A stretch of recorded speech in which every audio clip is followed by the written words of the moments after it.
तो इस टेबल में हमने देखा कि कैसे जो नेचुरल प्रोडक्ट्स हैं जैसे पील्स ऑफ वेजिटेबल्स, पेपर भी एक नेचुरल प्रोडक्ट है क्योंकि ये जो है वुड को जो है गलाकर बनाया जाता है, तो ये भी जो है एक नेचुरल प्रोडक्ट है। कॉटन क्लोथ नेचुरल प्रोडक्ट है, वुड नेचुरल प्रोडक्ट है और वुलन क्लोथ्स ये सारे के सारे क्या है, नेचुरल प्रोडक्ट्स हैं। तो ये इजीली बायोडिग्रेड हो जाते हैं, यानी नेचर इनको छोटे छोटे टुकड़ों में तोड़ के वापस यूज कर लेती है। बट प्रॉब्लम क्या है, प्रॉब्लम उन चीजों के साथ ही आती है जो ह्यूमन मेड मटेरियल्स हैं, जैसे कि मेटल्स नेचुरली मिलती हैं बट स्टिल वो नेचुरली बहुत छोटे छोटे टुकड़ों में ही मिलती हैं, वो इस टाइप की फॉर्म में नहीं मिलती जैसे कि हम उसे कैन बना लेते हैं या हम उसको उसके जो है कुछ बर्तन बना लेते हैं या यूटेंसिल्स बना लेते हैं। सिमिलरली प्लास्टिक बैग्स भी क्या है, मैन मेड मटेरियल है और ये दोनों कैसे हैं, नॉन बायोडिग्रेडेबल। तो एक लिस्ट बना लीजिए आप कि कौन कौन से मटेरियल बायोडिग्रेडेबल है और कौन कौन से मटेरियल नॉन बायोडिग्रेडेबल है। यहाँ देखिए वर्ड लिखा है several years, but several years नहीं, ये थाउजेंड्स ऑफ ईयर्स है। इवन ये माना जाता है कि जब ह्यूमंस इस धरती से गायब हो जाएंगे लाखों साल बाद आज से, या चले जाएंगे किसी दूसरे प्लेनेट पर, तो सबकी सब चीजें खत्म हो जाएंगी इस अर्थ पे।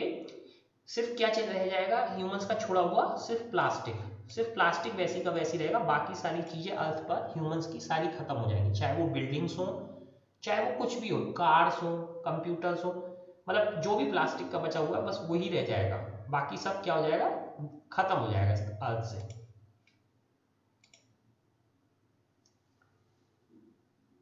अब हम देखते हैं, since plastic takes several years to decompose it is not environment friendly. तो देखो यहाँ पे एक नया वर्ड आया है, एनवायरमेंट फ्रेंडली। तो ये एनवायरमेंट फ्रेंडली नहीं है, यानी ये हमारे एनवायरमेंट के लिए अच्छा नहीं है। It causes environmental pollution. तो इससे क्या होता है, पॉल्यूशन होता है। और आपको पता है कि प्लास्टिक पॉल्यूशन की एक मेन सोर्स है, मेन रीजन है plastic. Besides, the burning process in synthetic materials is quite slow. इसके अलावा जो बर्निंग प्रोसेस होती है सिंथेटिक मटेरियल्स की, वो बहुत स्लो होती है। It is not gate completely burn easily. तो अगर हम प्लास्टिक को जला के भी खत्म करना चाहें तो ये पूरी तरीके से खत्म नहीं हो सकता, क्योंकि it does not gate completely burn, ये पूरी तरीके से नहीं जलता है। In the process it release lots of poisonous fumes.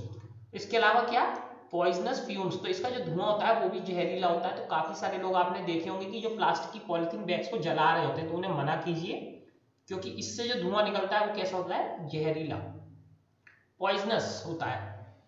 Into the atmosphere causing air pollution. तो ये एयर पोल्यूशन भी करता है। तो ये जो फ्यूम्स हैं, पॉइजनस फ्यूम्स, अगर एयर में जाएंगी तो ये क्या करेंगी, air pollution. How can this problem B solved, इसे हम सॉल्व कैसे कर सकते हैं। तो ये बहुत बड़ा इशू है प्लास्टिक। इस तरीके से हम देख रहे हैं कि प्लास्टिक कोई छोटा इशू नहीं है, बहुत बड़ा इशू है, क्योंकि सारे दुनिया में बहुत बहुत ज्यादा प्लास्टिक यूज होता है।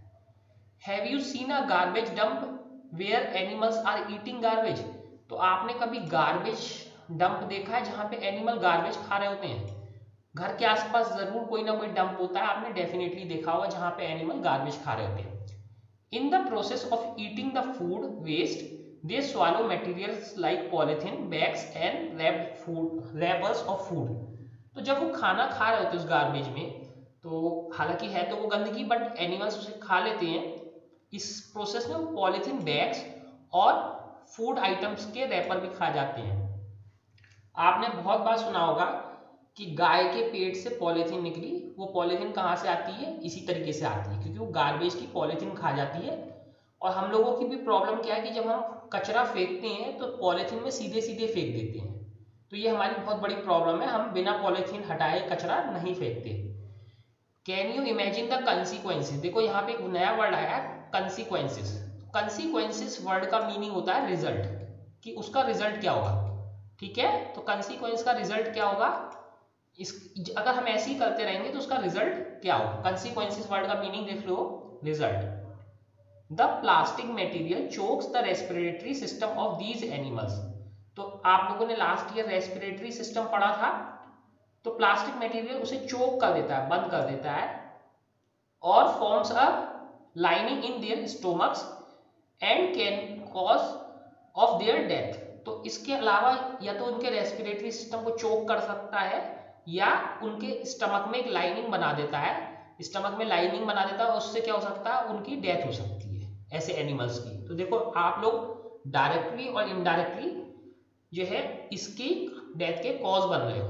वैसे तो आप कभी जानवरों को मारते नहीं हो, लेकिन इसके थ्रू आप उनके लिए डेथ की कॉज बन रहे हो। तो हमें प्लास्टिक बैग जो है नहीं फेंकना चाहिए, हमें प्लास्टिक बैग नहीं फेंकना चाहिए कूड़े में। तो प्लास्टिक बैग से जो है कूड़े से अलग हटा देना चाहिए या उसे अलग से देना चाहिए। The poly bags carelessly thrown here and there are responsible for clogging the drains. ये भी एक इंपॉर्टेंट पॉइंट है, क्लॉगिंग ऑफ ड्रेन्स। देखो जैसे आपके घर के आसपास नाले होते हैं, नालियां होती हैं बड़ी बड़ी, तो वो क्या हो जाती हैं, वो जाम हो जाती हैं। क्यों जाम हो जाती हैं? क्योंकि काफी सारे लोग उसमें प्लास्टिक बैग्स या प्लास्टिक के आइटम्स फेंक देते हैं। प्लास्टिक के आइटम्स फेंकने से, क्योंकि आपको पता है बायोडिग्रेडेबल नहीं है, तो वो चोक हो जाती हैं, तो वो ड्रेन्स क्या हो जाते हैं, चोक हो जाते हैं। Sometimes we are very careless and throw the wrappers of chips, biscuits and other eatables on the road or in the park or picnic places। तो ये भी एक कॉमन प्रॉब्लम है कि काफी सारे लोग जो है चिप्स, बिस्किट और अदर ईटेबल आइटम्स के रैपर कहाँ फेंक देते हैं, रोड पर, पार्क्स में या पिकनिक प्लेसेस पर फेंक देते हैं, जिससे वो जगह कैसी हो जाती है, गंदी जाती है। तो हमें ये भी नहीं करना चाहिए।